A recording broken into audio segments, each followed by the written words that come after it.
Hi guys, my name is Nick Broughton and I'm a Randomfish. Hit that subscribe button and let's all be Randomfishes together, shall we? So, what am I going to talk about this time? Well, welcome to another Randomfish rewrite. Now, I did a poll very recently, very quickly, which only got really a couple of responses, so I'm going to keep doing them just because I just kind of want other people to give opinions really on what they want. So we're going to go for that. So, my Randomfish rewrite is very simple. What if Harry Potter was in Slytherin? Yeah, we're going in this direction. Now, why am I doing this?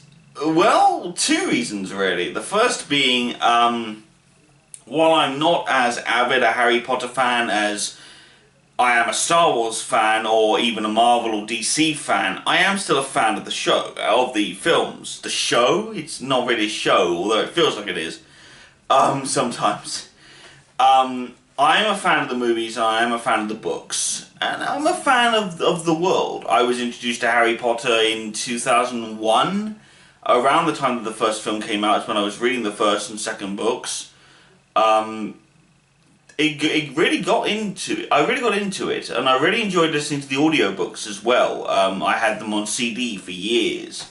I have unfortunately lost those CDs due to the fact that I played them so much and didn't really care what condition they were when I first put them in, that I scratched them so much that now they're virtually unplayable. Not good. Not good at all. But, hey, let's move past that and go into what if Harry Potter was in Slytherin. So, what would this change, ultimately? I mean, maybe it would lead to something a bit more interesting in terms of story. In terms of the Harry Potter story, in terms of the people that he associates with, it is very,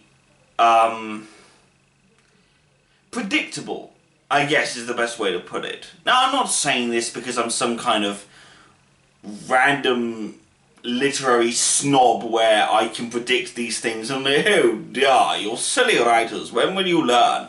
I'm not that guy.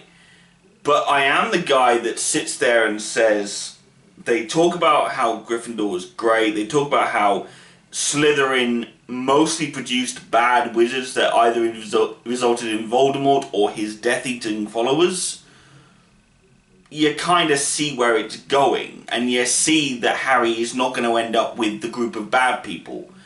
You know, the second you meet Draco Malfoy, you know that he's going to be the foil to Harry. You can see all this stuff coming in, and if there's one thing that I enjoy a lot of, especially as a reader and as someone who attempts to be a writer and a filmmaker himself, I enjoy subverting the expectations of the audience, and I enjoy the idea of something coming out of the blue that surprises me. And at least in the first book, it didn't overly surprise me. Voldemort's return kind of surprised me, but it wasn't as big of a surprise as maybe I thought. The deaths of various characters, they were shocking, but they weren't, again, massive surprises, because if they did, then they were characters, especially the characters who were from the last Order of the Phoenix, including the likes of Sirius Black. I had kind of predicted that maybe he would go in prisoner, but that was just me possibly overthinking things. But anyway, back to the fanfiction. What would this change if Harry was in Slytherin? Something I think would be kind of entertaining. In the stories, or at least in the Cursed Child play script that got released, Harry Potter's son becomes friends with Draco's son, Scorpius. Albus Potter becomes friends with Scorpius Malfoy. And while a lot of people kind of saw that possibly coming due to the fact that it was like their parents are enemies, so naturally they're going to be friends, it kind of became this... It didn't become a cliche within itself, but it's sort of this thing that's now kind of expected, especially of next generation characters, for the friends or the love interest to be linked to the parents who don't like each other, simply for the comedic responses. But what if we turn that on its head and put Harry in Slytherin? forcing him to socialise with the likes of Draco Malfoy, Cornelius Crabbe and Gregory Goyle, and all of the other Slytherins who were just awful people. What would this really do? Would this diminish Harry as a character? Not particularly. He's the kind of kid who was knocked down by the Dursleys for multiple years. He finds out what he can do. He has met, I want to stress this, he has already met Ron and Hermione on the train on the way there, and it has happened. They have become friends. There is some level of camaraderie and friendship there that's being built into it. So with that being said, Harry isn't going to ignore Ron and Hermione because they're now in different houses. He is going to have to socialise with other of the Slytherin characters. In terms of what it actually does to the story, the main thing I'd like to think is this. What if he changed the minds of all the Slytherins? And what if we actually had, for a moment, a version of events where Draco Malfoy and Harry Potter had a massive argument in the middle of the Slytherin common room. Professor Snape comes in, he tells them both off for this. He has a slight favourability towards Malfoy, but he also kind of wants to keep on Harry's good side in a slight way, just because I like this idea that Snape is being forced to look after the son of the guy that he really doesn't like, but the fact is that this kid is now in his house and completely under his authority, and it would kill his father to sort of see that Harry was in Slytherin and not Gryffindor. And I kind of like this idea of Snape being so deliciously pleased with this concept that he almost treats Harry a bit better than he did when he was in Gryffindor, because from that prospect, Snape's like, oh, this kid is so gonna look up, like, he's so gonna look up to me, I'm gonna be the hero that his dad isn't. Life is amazing. So you kind of expect him to be a little bit nicer to Harry in that scenario. I don't know. What do you think? Let me know in the comments. But Snape would give them both detention to force them to sort of work together to make up their differences, to the point where Snape's just like, I can't have this sort of stuff going on. You know, if my prefects can't keep you under control, I'm going to have to come up with something to make you guys get along. So we get to this point where Draco and Harry have this conversation where Harry eventually doesn't convert Draco, but gives Draco the opportunity to start seeing things from a perspective that isn't his. And so things start to improve. We have a slightly nicer Draco, possibly leading into the idea of the other Slytherins possibly learning to be nicer as well, which would then lead into other things, such as Draco being at odds with his father a lot more, to the point where maybe Draco and Harry and Ron and Hermione, for example, all become friends and they stand up to Lucius together, as a combination of screw you for, you know, making your house elf suffer, and also you're making your son suffer as well, what the hell is wrong with you? Making Lucius a bit more at odds with this Harry, who is a lot more open with his slyness and his wit. In Chamber of Secrets, he wouldn't be disregarded by his own house for being a Parseltongue. They'd all be ecstatic that he is a Parseltongue.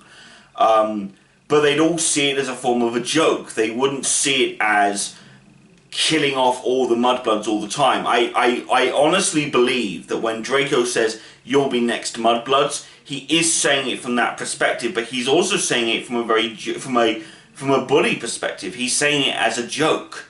And I almost like this idea of Draco sort of learning over like the last book and into this one, how he sort of shouldn't look down so much on Mudblood, so he doesn't say the joke as much of a bullying statement, more as just another joke, thinking that this is a prank that Filch has pulled, for example. The idea of this would be that Harry is improving the lives of the Slytherins. He's making them better. I kind of see it as this, because the idea was that when Dumbledore fixates on Harry, and if you want to dive into it, on the Super Carlin Brothers channel on YouTube, they're talking about Dumbledore's big plan for Harry, how to prepare him to deal with Voldemort. I kind of like this theory, but there are certain things that I think are a bit of a leap, but I do like the idea of Dumbledore having these underlining plans for Harry. So I almost like this idea of Dumbledore not being in control of the fact that he even, joins Slytherin, and he has to work with what he's got, and he realises that Harry's excelling just as much in Slytherin as he was in Gryffindor, creating this mentality that, yes, good and evil can come from just about anywhere. So I like that as a concept. When it gets to things like, say, the Triwizard Tournament or Sirius Black, Draco is not a thorn in Harry's side so much. He is more of a friend. They actually do communicate. Crabbe and Goyle, for example, they could become more antagonistic towards Malfoy because he's becoming friends with Harry, and they're less interested in being friends with him because of Harry's association with the likes of Ron and Hermione. Ron, whose family is essentially a bunch of Muggle lovers, and Hermione, who is a witch from a purely Muggle family. I think I like this idea that Crabbe and Goyle do not change, but Draco slightly does, because he's got more exposure to a nicer side of Harry that I really don't think that he got much of because of his immediate association with Slytherin. And if Harry's being forced to deal with the likes in the workings of Slytherin, then he can improve it from the inside out, making Malfoy a better character by that association. I almost like this idea of the female character, Millicent Bulstrode, for example. She could become the more antagonistic foil for Harry in this. She could step up and sort of take Malfoy's place as leader of these three, of Crabbe and Goyle, and she sort of becomes the big lug walking around school throwing her weight around, while Crabbe and Goyle are sort of with her being like, yeah, this is awesome. Almost kind of have a comedic plot between the two of them where, they both want to ask her to the Yule Ball in Goblet of Fire or something, and she's sort of stood there throwing her weight around, sort of figuring out who she's going to take, and these two idiots are behind her, trying to figure out how to tell her themselves, and she goes with neither of them in the end, and they go together, going stag, if you will, and they sit there at the end, sort of being all depressed and whatnot, being like, oh god, this is depressing. Not as much. Triwizard Tournament, obviously, Moody would still infiltrate the school, there'd still be the Buddy Crouch Jr. stuff, Voldemort's return would still happen, except you would get Harry talking to Draco about the fact that, your dad was one of the Death Eaters. He was there. I saw him. I saw his mask get ripped off. And he says the same thing to Crabbe and Goyle. And Crabbe and Goyle go, yeah, we don't care.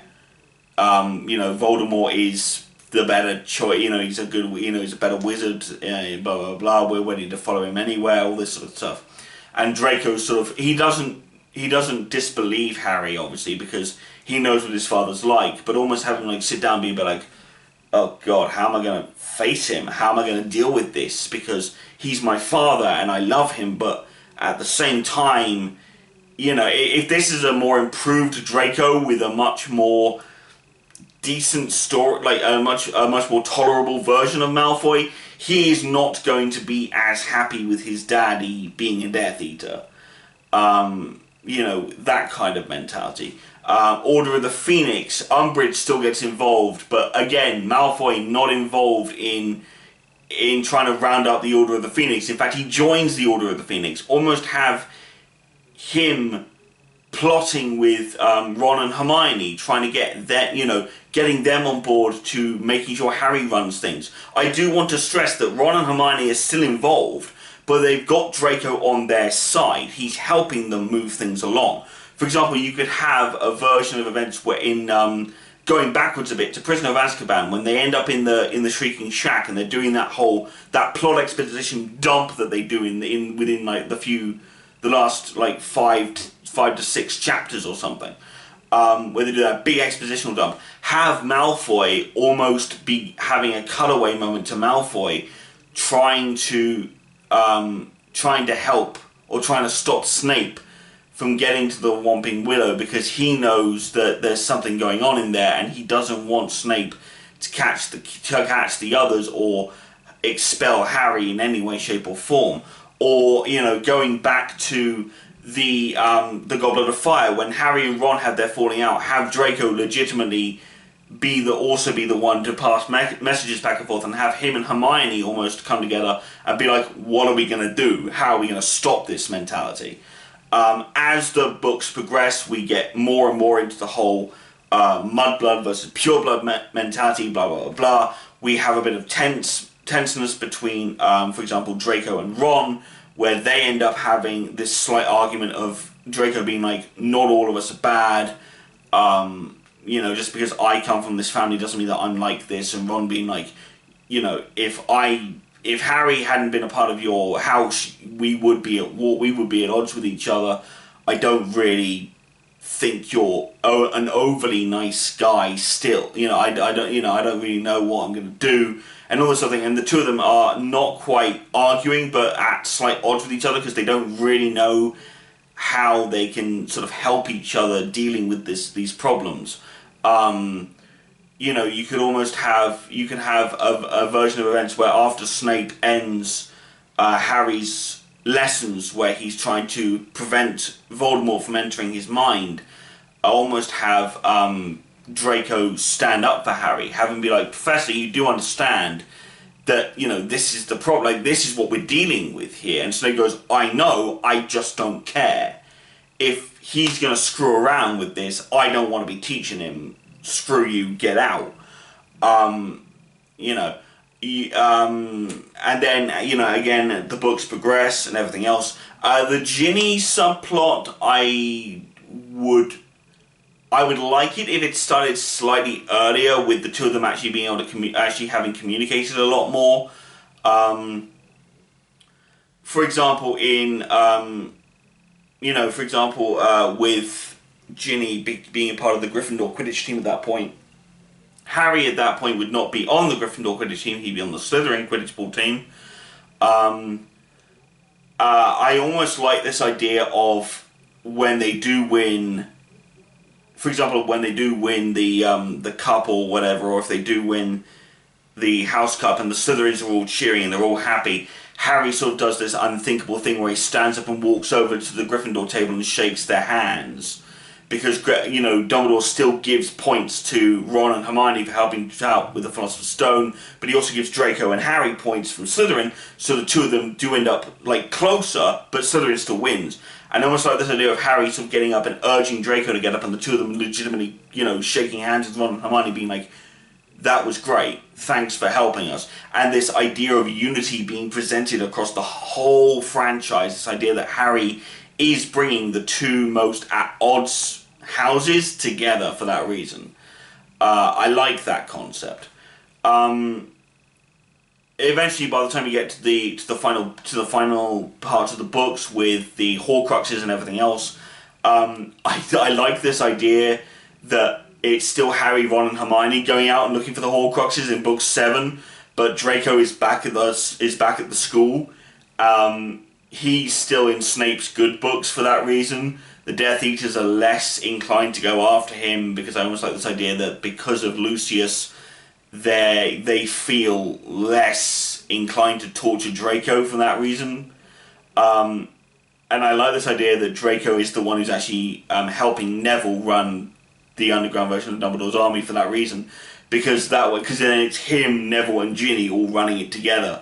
Because it's this, I almost like this idea of the Death Eaters finding out Dumbledore's army, and they see Neville and Ginny turn around with their wands. They go, "Oh, this is pitiful," and they bring out their wands. And Draco just marches in and brings forth his wand, and they all just be like, "Oh crap!" and they start all dueling or something. You know, awesome. Obviously, the Voldemort fight, the Battle of Hogwarts, Harry's death, the Horcruxes being destroyed, all of that still all happens. But it's underlining story isn't so much the idea, you know, the school years are less involved with the idea of going, you know, Gryffindor is red, damn, you know, Gryffindor are the good guys, Slytherin are the bad guys, so, you know, we have to make the school stuff work in parallel with the Voldemort stuff, and yeah, that's great, and that's awesome, but I like this idea almost of Harry being forced to create this world of unity with, you know, if he had joined Slytherin, and I like that concept a lot. I like this idea that you could have a version of the Harry Potter story where Draco Malfoy is, you know, is eventually not coerced or forced, but legitimately out of conversation and an actual friendship that gets developed with Harry, that he eventually becomes friends with Ron and Hermione, for example. The fact that at one point you could almost have a version of events where Draco falls in love with a Gryffindor or something like that from one of the Gryffindor characters, or you could almost have him falling for Luna Lovegood, for example. That would have been brilliant. I think that would have been a genius move.